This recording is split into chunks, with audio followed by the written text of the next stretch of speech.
0 avant que les Ivoiriens n'arrivent à réduire la marque. Amadou Djoulde Diallo, le Gabon qui se réveille finalement, mais malheureusement, que de toutes les façons, le Gabon sera éliminé.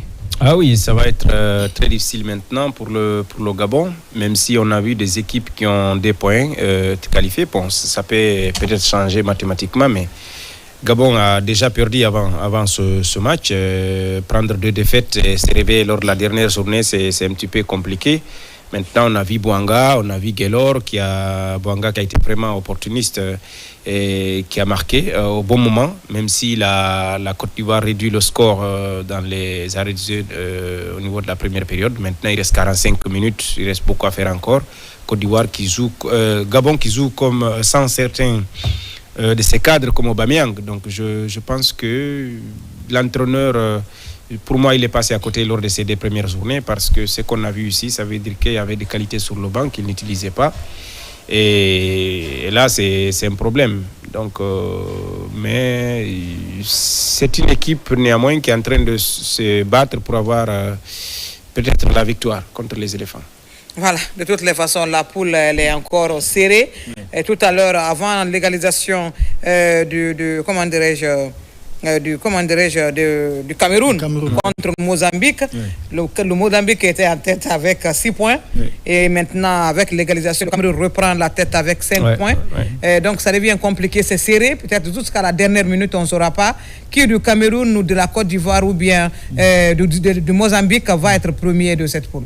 Ouais, c'est cette formation mozambicaine qui est en train de nous impressionner. Parce que déjà, ils sont entre 3 gros morceaux. Le Gabon, la Côte d'Ivoire, le Cameroun. Même si actuellement le Gabon traverse des moments difficiles, mais quand on dit le Gabon, on fait allusion à Aubameyang. Ils ont fait un bon match contre les Lions indomptables du Cameroun. Donc cette formation mozambicaine, elle est à considérer, elle est à suivre dans cette compétition, parce que même si le Cameroun, ils n'ont rien à perdre, ils sont qualifiés, mais être premier du groupe, c'est aussi important, c'est le lion. On connaît quand on parle du Cameroun, c'est une fierté pour le peuple camerounais et pourquoi pas aussi Samuel Eto'o. Moi, je pense que c'est des matchs pièges pour la Côte d'Ivoire et pour le Cameroun. Parce que quand tu joues face à une équipe mozambicaine, elle va se dire, attends, on joue contre le Cameroun. Il faut quand même faire un très bon match, sinon on risque d'être corrigé. C'est pareil aussi, c'est comme le Gabon. Ils sont éliminés de la compétition, ils n'ont rien à perdre. Maintenant, il faut sauver l'honneur. Quel qu'en soit PDX, la CAN est à part, mais l'adversaire, c'est la Côte d'Ivoire. Il faut livrer un grand match pour rentrer à la maison, mais ils n'ont rien à perdre, parce qu'à la base, déjà, il n'y a pas quelque chose qui est solide. Donc, la population gabonaise ne va pas s'en prendre à cette formation. Si déjà, il n'y a pas un championnat à la base, il n'y a pas un projet sportif, ça va forcément se répercuter sur l'équipe nationale. Sinon, il y a de la potentialité dans cette formation. Mais sur le plan administratif, c'est là le péché mignon. Comme en Guinée. Dites-moi un peu, Djoulde, avec Emer Faye qui a tout fait tourner l'équipe, son effectif, est-ce que ça n'a pas joué un peu sur le résultat? Ah, mais je crois, oui, effectivement. Il y a eu Oumar Diakité qui a débuté aujourd'hui. Il y a Crasso au niveau de la pointe qui a débuté. Wilfried Zaha également, même s'il avait joué lors de la première journée. Au niveau du milieu, il a évolué avec Seri, Kessié et Inao Oulay. Donc je pense que il y a eu quelques changements. Les Kosonou, les Amad Diallo, ils ont été remplacés. Les Cheikh Fofana. Donc je crois qu'il y a eu un changement, 4 à 5 joueurs. Ça veut dire que la profondeur du banc n'est pas aussi riche parce que en 30 minutes vous prenez 2 buts, c'est compliqué. Normalement, les joueurs qui sont sur le banc et les titulaires, il ne doit pas avoir un écart au niveau des qualités. Voilà, parce qu'on compte sur tout le groupe. Mais là, on comprend que Faye a un petit peu de problèmes au niveau de ces éléments. Maintenant, ils n'ont pas encore perdu parce qu'au niveau des 3, Mozambique, Côte d'Ivoire, Cameroun, chacun... Sense of service. It's all about finding ways to support you. Day after day, doing everything we can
Oui, nous en étions sur le classement au niveau de ces trois-là. J'ai parlé du Mozambique qui peut terminer premier, le Cameroun, la Côte d'Ivoire, le Gabon qui est déjà éliminé.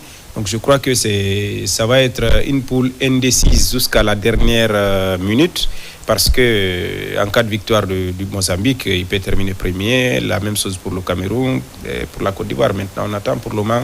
Il y a un but partout entre le Cameroun et le Mozambique, même si le Cameroun domine au niveau de la possession. La Côte d'Ivoire également a la possession, mais malheureusement, au niveau du score, c'est le Gabon qui est devant. Maintenant, on attend la fin de ces deux rencontres. Voilà, est-ce que Emerse Faé ne se dit pas, de toutes les façons, quel que soit le résultat, nous sommes déjà qualifiés en 8e de finale, donc il faut faire reposer nos cadres pour aller à l'assaut des 8e de finale, parce que là, c'est des matchs à élimination directe. Ouais. Bon, moi, c'est une idée que j'apprécie beaucoup, parce que j'ai compris que Emerse Faé maîtrise bien sa sélection. Il est conscient au niveau du banc de touche, il n'a pas des joueurs qu'il faut, parce que je dis des joueurs qu'il faut, des remplaçants qui sont capables de créer la différence comme les titulaires. Il a compris, donc il faut faire reposer les joueurs cadres. Et quand on parle des joueurs cadres, moi je pointe du doigt de Amad Diallo. Aujourd'hui, cette formation se repose sur ce joueur Amad Diallo qui a des énormes qualités. Au niveau des phases offensives, dès qu'il a le ballon, il cherche à faire très mal. Il est capable de marquer, il est capable de faire marquer offensivement et défensivement. Il a des énormes qualités, donc il faut le faire reposer. Parce qu'ils ont affaire avec une équipe qui a des énormes qualités physiques. Forcément, il y aura assez de contact physique, il a compris. Et Sékou Fofana aussi, le début, il n'a pas fait débuter Sékou Fofana, mais le second match, il a vu Sékou Fofana qui a fait sortir aussi un grand match et qui a fait sortir sa maturité au niveau du milieu de terrain. Donc, dans un cadre général, moi, je pense que ce qu'il est en train de faire, c'est extrêmement important. Il faut faire reposer les joueurs cadres, il faut tourner l'effectif, parce qu'il y a de ces matchs qui arrivent. Ça peut se faire que les joueurs cadres ne sont pas disponibles, ou bien ils ne sont pas dans la philosophie de jeu. Il faut faire des changements. C'est ça un entraîneur. Aujourd'hui, Emerse Faé, moi je me dis, après la CAN, il est en train de progresser beaucoup en maturité. Maintenant, la question reste fondamentale. Est-ce que c'est cette même formation ivoirienne qu'on a vue la CAN passée qu'on va revoir, pas en effectif, mais en philosophie de jeu, en mentalité, parce que la CAN dernière, on les a vus, ils sont qualifiés de justesse grâce à cette formation marocaine. Mais attendons-nous de voir, ils ont fait des matchs tests contre le Cameroun, il y a beaucoup de choses à corriger. Aujourd'hui, il a tourné l'effectif. Il a été mené en première mi-temps 2-1. Moi, je pense qu'en 8e de finale, il a tout ce qu'il faut maintenant pour corriger les erreurs. Surtout si la Côte d'Ivoire est 2e, elle va rencontrer l'Afrique du Sud, si je me trompe. Ça va être aussi très compliqué. Ça sera un match alléchant. Oui, effectivement, il parlait de Faye. Bon, moi, je pense que dans cette poule, quand on prend le travail réalisé par chaque entraîneur, je vois Chekino Kondé qui est en train de faire un bon travail. Pour moi, c'est le meilleur dans cette poule, parce que là où il a sorti le Mozambique, c'est vraiment bien. Et surtout, il a eu une première victoire de l'histoire dans cette Coupe d'Afrique des Nations. C'est pourquoi il a dit qu'il serait bon d'enchaîner contre le Cameroun, même si c'est un gros morceau.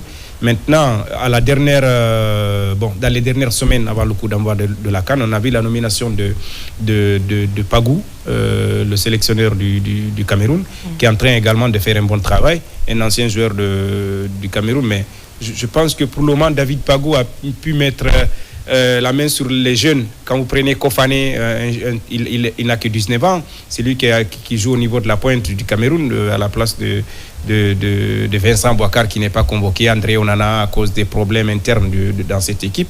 Donc on voit que cette équipe, elle progresse avec un nouveau visage, avec une équipe rajeunie comme Kofané, qui vous joue du côté de Bayern Leverkusen en Bundesliga. Mais un jeune de 19 ans qui est titulaire en CAN devant tous ces cadres-là, je pense que ça veut dire que Pagou est en train de rajeunir l'équipe du Cameroun. Au niveau de la défense, on a vu des jeunes, même si c'est un cadre aussi qui est capitaine, qui est revenu. Donc je pense que pour le moment, je vois une très jeune équipe du Cameroun, mais on sent la main du coach, on sent le travail de l'entraîneur. C'est comme Chekino Kondé du Mozambique. Maintenant, pour la Côte d'Ivoire, c'est vrai, les qualités sont là, les Cheikh Fofana, et Yaya Fofana, le gardien qui est expérimenté. C'est pourquoi le gardien remplaçant a fait ces deux erreurs-là. Il a fait des fautes de main, il a pris des buts. Donc, en 9 occasions, on n'avait que en 9 tirs, c'est seulement 2 tirs cadrés. Du côté du Gabon, qui a fait un mauvais parcours jusque-là, en 5 tirs, c'est 2 cadrés, 2 buts. Ça veut dire que c'est bon à 50% pour le moment.